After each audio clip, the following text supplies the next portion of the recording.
Hello and welcome back to The Sweet Spot, the Racing Post weekly golf show. We've got a fantastic show ahead for you today. We'll be, of course, reviewing last week's Genesis Open and then previewing this week's events, some great events, WGC over in Mexico and the Puerto Rico Open. We'll be getting our tips from our resident tipster, Steve Palmer, as always. Looking forward to that. And we have a special guest, Daryl Evans from Rocket Yard Sports, professional golfing agent. Daryl, welcome. Thank you very much. Thanks for having me. It's fantastic to have someone of your insight. We talk about people who have an insight. Well, you've got an inside the ropes insight. You're often walking the fairway, so I'm looking forward very much to hearing your thoughts on some of our picks. Daryl, tell us a bit more about what you do and who you look after. Sure. I run a sports marketing and sponsorship company, and we work with a lot of top players and a lot of brands as well, and connect and position those brands within sports. That's what we do. And some of the players that we look after, some of the more well-known guys that you might know would be the likes of Carly Booth, for example. We've actually got an amazing, exciting project right now, which involves the European Tour Caddies Association, so all of them in one go. So it'd be really nice if we could get one sponsor on the front of those hats, 100 caddies in the same field. That'd be pretty remarkable and pretty revolutionary and game-changing in this industry for sure. Sounds exciting. Right, without further ado, let's now find out how things went down at the Genesis Open last week. Okay, so last week's Genesis Open, one of the greatest fields in golf outside of the majors. Fantastic golf course at Riviera. It's one that a lot of people always want to win. Adam Scott did win it, technically for the second time, but the first one did have an asterisk next to it. He won that in a 36-hole abbreviated match, weather delayed, hit all over the place. He'll be very happy to validate that win. The asterisk is well and truly out of the record books now. Three main talking points, Daryl, here. Adam Scott, obviously the winner. Rory McIlroy had a bit of a stumble. Horrible 7 on the 5th hole, took him out of contention, really. And Tiger, as we said, never won this golf tournament. He's played it more than any other without a win. Let's start off with Adam Scott. He'll be so happy to be back in that winner's circle, won't he? Well, I think it definitely validates that event that he won with 36 holes. For sure, I think there's no doubt about it that he's backed himself at the right time. He's coming into form at the right time. Masters is coming up, and he likes that golf course. Absolutely. And he's obviously a defending champion there. I think he could be in for a good season. He's putting pressure on himself to do so. If you listen to his post-round interview, he basically claimed that. So I think it could be an interesting year for Adam Scott. Very interesting. Adam, well done. I'm going to just say one thing to you. Please, can we just take the flag out on 6-foot putts? I can't stand it. Look how good a strong, good-looking man you are. You just won a golf tournament. You look great holding the trophy there. You don't look great holding that putter, mate, especially with the flag in. The big broom, it's not for me, I'm afraid. But Adam, very well done. Rory McIlroy, Daryl, talking about the Masters coming up. You can't avoid talking about the Masters this time of the year. It's in everyone's, not rearview mirror, but it's in everyone's forefront. Vision, right? Yeah, absolutely. Yeah. Everything leads up to that right now. And nothing more important on this man's mind right now than that green jacket. He's eluded him thus far. He's obviously in phenomenal form. He's contending every single time he hits it up, but he does seem to be struggling on the Sundays. Yeah, I hear that, but he's contending every single week. And I think if you look at players that are successful, it's about being in contention. Because this game, you don't win very often. That's the truth of the matter. And I think that if he's there on a Sunday and he's in the final group or the penultimate group every single Sunday, he's going to break through eventually. It's just all about timing. I remember having a conversation actually with Thomas Bjorn once, and he told me that he only ever plays well for about 4 to 5 weeks a year. So you've got to time it exactly right. So if he times those Sundays round about the Masters, he could be walking home with the green jacket this year. Very interesting. Well, it is all about timing to get those wins. A man who is no stranger to winning, Tiger Woods. We'll talk about him next. Unless it comes to Riviera Country Club. He grew up just down the road from this place, made his professional debut here all those years ago. But that win has eluded him. 14 starts now without a win at Riviera. Did you think there was a bit of a different demeanour in Tiger on the final round on the Sunday? I think so. Whether it's taken his toll, all the play that he had that week, perhaps, because his body isn't keeping up the way that it used to, keeping up with himself rather than it used to 15 years ago, for example. He's a different player now, and he has to manage his game very differently to how the other players do. And the other players, they've raised a level as well. So it's very, very difficult to win on tour these days anyway. And for someone like Tiger, he's the greatest of all time. He's won all these tournaments on the PGA Tour. Some guys go their entire career without winning one. And we're talking about one venue that he hasn't won at. True. That's pretty... It's a bit harsh on Tiger there. We'll let you have Riviera, Tiger, no problem. But you spoke about getting up early. He gets up, he has that crazy routine now. He has to almost get up at 4 a.m. before some tee times to loosen his body up. One man I know that gets up at 4 a.m. ready to get his tips ready for us is Steve Palmer. Let's go and catch up with Steve now and see what his thoughts were on Riviera and also these two next events. Okay, so Steve, the streak continues. No win this week, but yet another place. That keeps the perfect record for the show going. You must be very happy. Matsuyama getting us a nice little place there. Yeah, we're doing all right. I mean, we've had 3 episodes of the Sweet Spot, and we've had a winner and plenty of places. So if we can continue that to the rest of the year, we'll be very rich men. I mean, Justin Thomas was a big disappointment last week, but fortunately, Hideki Matsuyama gave us a good run for our money and finished tied 5th. Very frustrating player to follow, Matsuyama. Led the tee to green stats last week. It's a supreme ball striker, and he misses so many short putts. If Matsuyama can find a way to putt well, he could be world number 1. I think I saw that Matsuyama led the tee to green stats by a score of plus 10. He was 10 better than the field tee to green. That's ridiculous, right? Yeah. If you spend your week cheering on Hideki Matsuyama, you go a bit crazy because you follow him on the PGA Tour app there, and he sets up countless birdie opportunities and then misses short putts. On Saturday, he missed so many short putts, and then he ended up only 3 shots shy of the winning score. So, it's a tough one, but we got some place money, and we're onwards and upwards. Okay, JT let us down there. Let's have a see what you think maybe his chances are and who else you're maybe picking for this week's WGC. Let's start there, Steve. Number one choice is Rory McIlroy. I know it's not the most exciting tip in the world, but a lot of people giving him a lot of stick for how it slipped away on Sunday. But over the 4 rounds, I was really impressed generally with McIlroy. I think his swing looked in mint condition. Riviera, not an ideal track for him because it traditionally favours faders, and Rory likes to hit draws off the tee. But he gained more than 9 strokes on the field from tee to green, and it was just one bad hole which destroyed his title challenge. For 71 of those 72 holes, McIlroy was in full control, comfortable with every department of his game. But that 5th hole on Sunday, missed the green left. You obviously saw it, Seb. You know what happened there. The chip was just short, overcompensated on the next one, and then a 3-putt, triple bogey, absolute hammer blow. But he played the other 17 holes in 1 under par. Vast majority of the field was struggling really badly on Sunday. It was a really, really tough day at Riviera. So I'm keeping the faith with Rory. I love the way he was speaking in the interviews last week. He's made some changes off the course. He's turned his back on the social media. He's doing everything he can. He seems a really measured character at the age of 30 now, McIlroy. I think 2020 is going to be a massive year ahead, and I think it starts with a win in Mexico. He's played there twice before, finished 7th and 2nd. Only Dustin Johnson beat him last year. Great weather expected this week, so that's a plus for McIlroy. He's played well at altitude before. He's twice lost in Crans in Crans playoffs in the European Masters. So I can't find chinks in the armour of McIlroy. And each-way punters this week, each-way punters must be licking their lips because his form figures are 3-1, 4, 3-5. He's had 5 consecutive top 5s. He keeps getting each-way payouts. And this week, there's only 67 players in this field. So I think McIlroy's a mouthwatering each-way investment this week. Salivating there, Steve. I mean, I'll be honest, you make a pretty compelling argument. I know what you're saying about going with guys at the top of the favourites list, and maybe it's not the most exciting, but sometimes you've got to just look at the transactional side of things. There is good value in McIlroy, but I'm going to raise you. Equally as unexciting, my first pick is going to be that man, Dustin Johnson. He's never come. There's three times this event's been held here. In Mexico, the WGC. He's won 2 of them, and he came 7th the only other time. He's got a scoring average here of 67.08. Last year he won by 5, beating McIlroy by 5, and outside of McIlroy, he led 3rd place by 10 shots. He absolutely destroyed the field. He's playing really, really good golf again now. It's only a couple of poor final rounds at Pebble and last week when everyone was struggling that's held him back. Here's an interesting one for you, right? The other tips I'm going to give you are not going to be Americans because, interestingly enough, check this out, right? Did a little bit of research on this. In the last 3 years, this event's been in Mexico. 2017, only 5 of the top 11 were American. 2018, only 4 of the top 10. And last year, only 2 of the top 8 were American. In PGA Tour or WGC global events, you often see the Americans dominating, not here in Mexico. So I'm going to stay away from the Americans, but I can't stay away from DJ. He averages 1 win every 13 times he tees it up. He's the 17th time since his last win, which was here last year where he was that dominant. He's got 3 top 10s in his last 4 starts in 2020. I mean, for me, him and McIlroy, it could just be, they may as well make it a 2-horse race this week. Just let them 2 go out. Off you go, boys. Have 4 rounds. We'll see you in the clubhouse after. It could be an interesting one. Hopefully they don't let us down like JT did last week, but I cannot see past Dustin Johnson this week. Steve, who else you got? With Dustin Johnson, you've got to give him the utmost respect. Are you not concerned about a couple of poor Sundays, though? He shot 78 on Sunday at Pebble.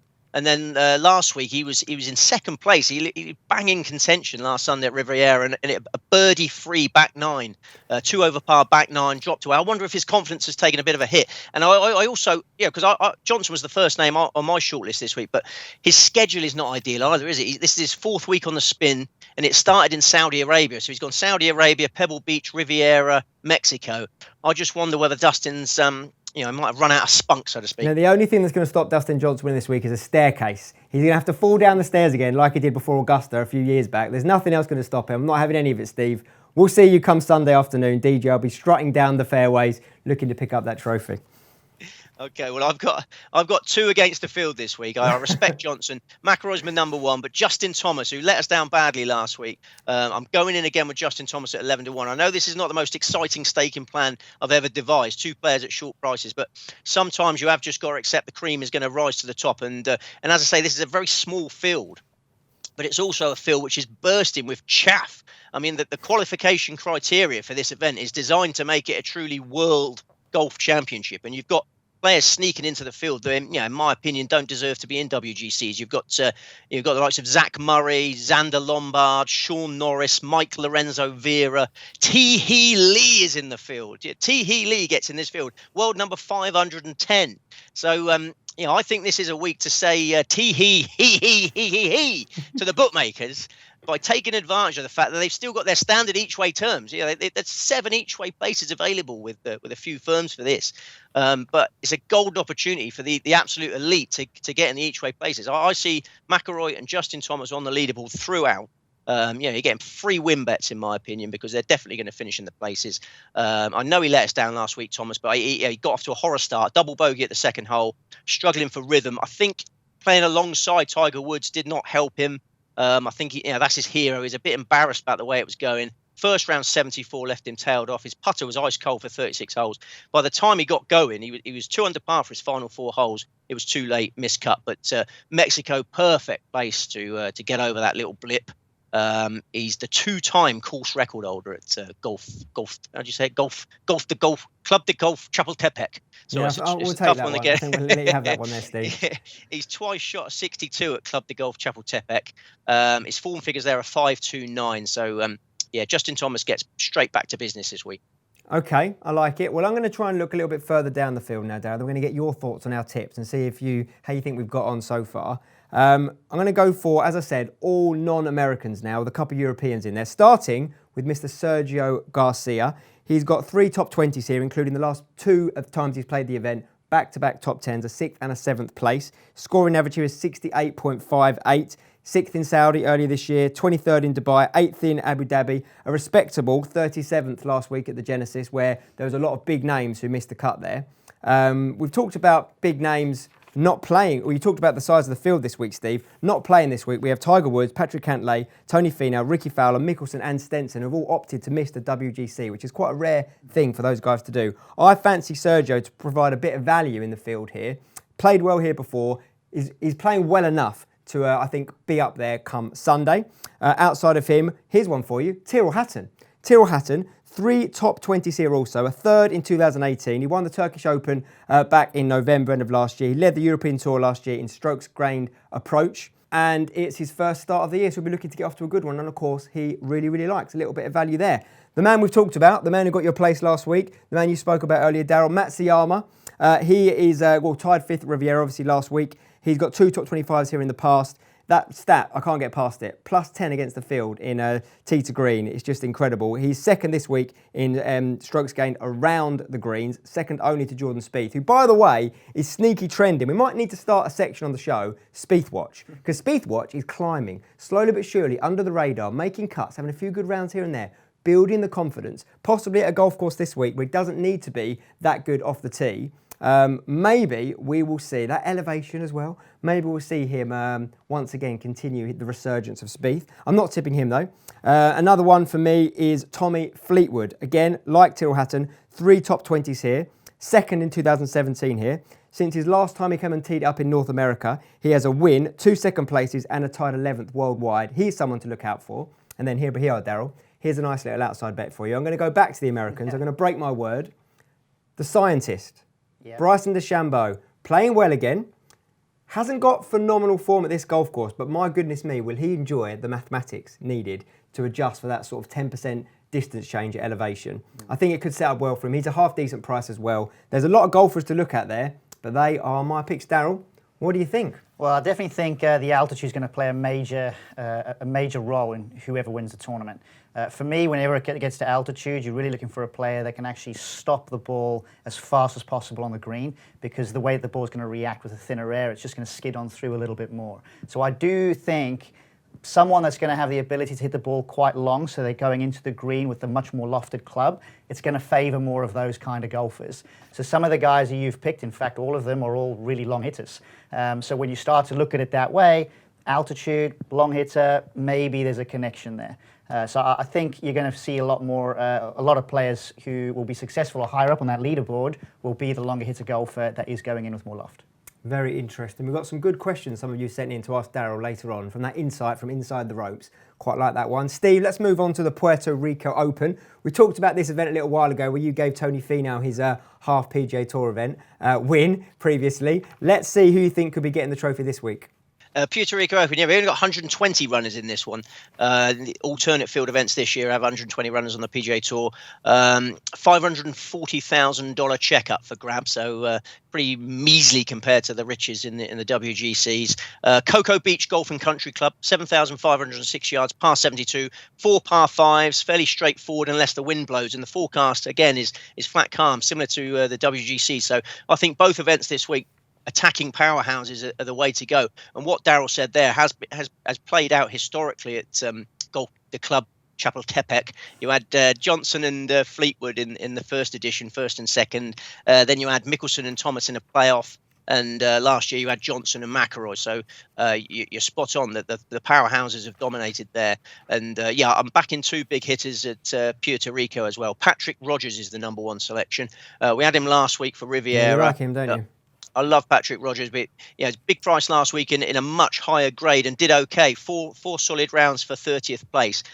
Big downgrade to Puerto Rico. Huge opportunity to land a long overdue maiden PGA Tour title. I mean, this lad was an absolute superstar at college. Went to the same uni as Tiger Woods. Matched all his wins records. PGA Tour silverware seemed inevitable, and it's not yet happened yet. He's won on the Corn Ferry. I love the Corn Ferry. You love the Corn Ferry, Seb. You'd love to win on the Corn Ferry. I'll take a win anywhere right now, to be honest. But he's been unlucky on the PGA Tour. 3 times runner-up. McIlroy beat him in the 2015 Wells Fargo. Bryson DeChambeau finished really strongly to pip him in the 2017 John Deere. And then, despite shooting weekend rounds of 61 and 62 in the 2018 RSM Classic, he was beaten by Charles Howe in a playoff. So Rogers has come close. This is the week he gets the job done. He's only 27 years old. We're probably a bit harsh on him. He's still got time on his side, and he's shown some bright form this season. 9th at Torrey Pines, 16th in Phoenix, and the closest he's come was that RSM Classic. Similar sort of assignment this week in Puerto Rico. He's played there once before, finished 21st. Yeah, to be honest, I was surprised when I looked down the list of prices for the Puerto Rico Open and saw Patrick Rogers at 20-odd to 1. I think 21 to 1 I've seen him most recently. I was surprised by that, I'll be honest. I felt like he's got good form, not obviously just with the strong form coming into this into the Genesis last week. Tied 16th at the Waste Management, tied 9th at the Farmers. I think there's pretty good value there. Could be the week for each way punters this week. Right, I've got a little romantic one for you, Steve. I'm not going to hang my hat on this one, but I like a little 3-way long shot, 3-digit long shot. Sam Saunders, grandson of the late great Arnold Palmer. He comes in at 101 to 1 on a sponsor's invite to a golf course he's previously come tied 2nd, tied 5th, and a tied 39 at before. So he knows how to play this golf course. At 100 to 1, it's a bit of a long shot. It's a different field. You never know. At that price, maybe worth a little dabble on. Yeah. I'm probably related to Sam Saunders in some distant way. Old Uncle Arnie, shame to see him go. But interesting one. I've only got 2 against the field. Cameron Davis is my other one. Australians obviously going bananas at the moment. Australians have won 7 tournaments in the last 2 months. I think Cameron Davis could be the man to continue that run. It's another maiden who's played Puerto Rico once before. He finished 16th there last year as a PGA Tour rookie. Really starting to establish himself on the PGA Tour now. Form figures of 9, 29, 36, 38. And prior to that, he was 3rd in the Australian PGA Championship. So Davies is getting better and better. He's won on the Corn Ferry Tour. Very impressive victory on the Corn Ferry Tour. He's won the Australian Open at the end of 2017, an amazing final round to win that. He turns 25 on Friday. I think Davis could get himself the best possible birthday present on Sunday. Interesting. Lots of nods from you there, Daryl. How do you find that the golfers take to these sort of alternative field events, or the events happening alongside a big event like the WGC? Do they feel like it's a chance to just keep their game ticking over, to try and get into those big events, or do you think it's a chance to really have a chance of getting a victory? Yeah, the victory is really important, but really a lot of it is down to ranking points. So, the other guys who are playing in the WGC are going to get a ton of ranking points. So you don't want to be too far behind. So it's worth playing the other tournament just to try and make sure you're keeping up to a certain degree. Because world ranking points are mega important this time of year, especially when you're thinking about, we've spoken about it already, with the Masters coming up, you've got to be in the top 50 in the world. And some of those guys are going to be right on the cusp of that. And they're going to be doing everything they can to just nudge themselves in to give them an opportunity of playing Augusta, playing for big prize money, playing for more world ranking points, and obviously developing their own status within the game. I'm just getting more and more excited every time someone says the word Augusta. It's just getting, with the green in the studio, it's getting me in my feels there, Daryl. Magnolia Drive. Yeah, don't stop. We already talk about Augusta too much, I think. Okay, before we get into some more questions for you, Daryl, Steve, can you give us a quick roundup of your tips for both tours, please? Yeah, very, very quick. WGC-Mexico, Rory McIlroy and Justin Thomas. Puerto Rico Open, Patrick Rogers and Cameron Davis. Okay, and for myself, I've got Dustin Johnson without staircase, Tyrrell Hatton, Sergio Garcia, Matsuyama, Tommy Fleetwood, and a little Bryson DeChambeau with a long shot of Sam Saunders on the Puerto Rico Open. But here's what I want to know, Steve. If you're going to pick just one golfer, I think I know who you're going to say, but who's your one bet of the week this week? Well, bet of the week, I know I haven't tipped any big prices this week, so it's not exciting for some punters, but don't forget you can have doubles. You can generate the bigger odds, the greater excitement by having doubles on the Mexico and the Puerto Rico. And the Rory McIlroy and Patrick Rogers each way double is my idea of the best bet. You'll make a decent money on the places, and then you'll be in clover if they both win. I mean, I've only got 4 tips. You can double them all. To not great stakes, and there is excitement to be gleaned this week. Don't be put off by the short prices.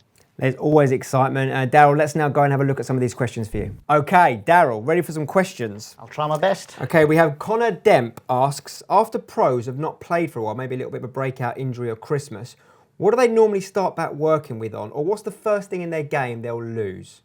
Well, the first thing they'll lose is that little bit of match fitness, and that match fitness is about being sharp on the golf course. So it's being an extra foot closer to the flag. So that applies to really all the shots, whether it's your driver, your iron play, or approach shot. But I would say that most players will try and just tighten up a little bit more around the greens, get an extra little bit closer, and then build their way back out towards the driver. That's what they'll usually tend to do. Interesting. I feel the same for my game, to be honest. Short game that goes first. I know. I've seen it. You need to keep practicing. I definitely I need to start practicing is what I need to do.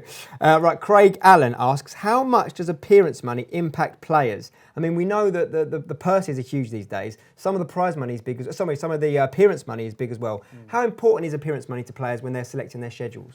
The thing is, the players are playing for so much money, and some of the sponsorship deals that happen as well are for so much money. The appearance fees are not necessarily about forcing the player to go, but for them it's about legacy. And I think all of us are really trying to grow the game and develop the game in all these different parts of the world. So you'll tend to find that appearance fees are going to be linked to these different venues around the world where golf's maybe not that popular. Yep. So it's enough of an attraction for the players to be able to go there, introduce golf to the community, and hopefully develop maybe the next PGA or European Tour player.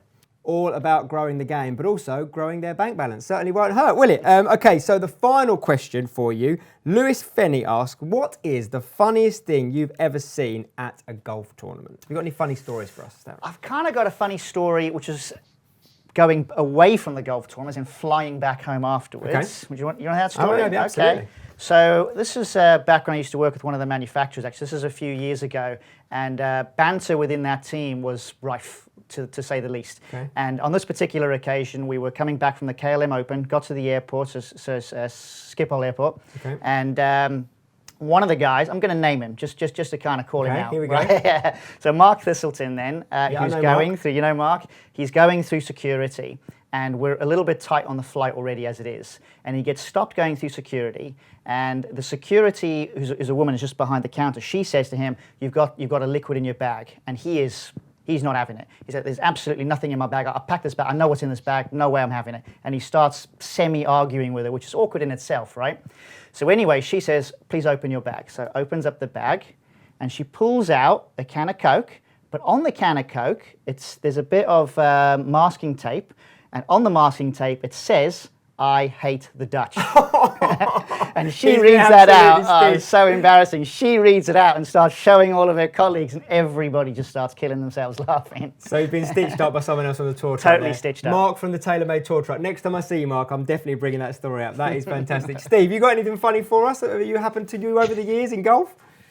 Oh, I don't know about that, but I was just thinking about funny things. And Harold Varner's tee shot last week. Did you see that one on Sunday? Oh, I did. Painful. Yeah, I love Harold Varner. I don't want to mock him, but yeah, he topped one off the 10th tee when I think he might have been leading or co-leader at that point, and just went on to make a 7, I think, on the 10th. So yeah, poor old Harold Varner's top was the funniest thing I've seen in a long while. Do you know what was even funnier was that I was on Twitter. I was following along, and I was watching. And a lot of the Americans were complaining about the coverage of the golf. They weren't showing enough shots, and they didn't show that shot. And I think people were just referring to it as a layup, which I thought was very generous, until later in the broadcast when they actually showed it wasn't a layup. It was very much a cold, hard top. We've not seen one of them in a while. I actually did one over in Abu Dhabi. I had a game over in Abu Dhabi against Andy Carter, a friend of mine at Yaz Links. Haven't topped the ball in a long time. A cold, hard top on the par 3 towards the end of the back 9, straight into the water. Very, very. He put it on his Instagram as well. Par 3, just to check. Just a par, yeah, it was. So you were using an iron? No, it was a 3-wood actually. Okay, it was a 3-wood. It's even worse.